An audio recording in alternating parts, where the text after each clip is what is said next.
छत्रपती संभाजी महाराज यांच्या 368व्या जयंतीनिमित्त कसबा बावडा इथल्या छत्रपती संभाजी महाराज जयंती उत्सव समितीनं कुस्ती मैदान भरवलं होतं। या कुस्ती मैदानासाठी जिल्ह्यातून 130 मल्लांनी सहभाग नोंदवला।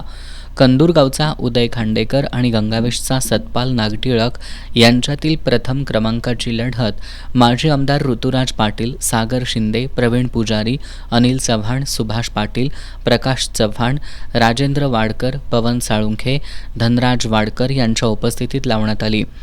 एकचाक डावावर खांडेकर यानं नागटिळक याला आसमान दाखवत रोख 21,000 आणि चांदीची गदा पटकावली। दुसऱ्या क्रमांकाची 15,000 रुपयांची कुस्ती न्यू मोतीबाग तालमीचा पवन मोरे विरुद्ध गंगावेशच्या भगवान निरुगडे यांच्यात झाली। ही कुस्ती पवन मोरे यानं जिंकली। तिसऱ्या क्रमांकाची 11,000 रुपयांसाठीची कुस्ती बावडा तालमीचा हर्षराज पाटील आणि सांगलीचा हर्षवर्धन शिंगाडे यांच्यात झाली। हर्षराज पाटील यानं ही कुस्ती जिंकली। मैदानात लहान मोठ्या 70हून अधिक कुस्त्या झाल्या। कुस्ती स्पर्धा पाहण्यासाठी शौकीनांनी मोठी गर्दी केली होती।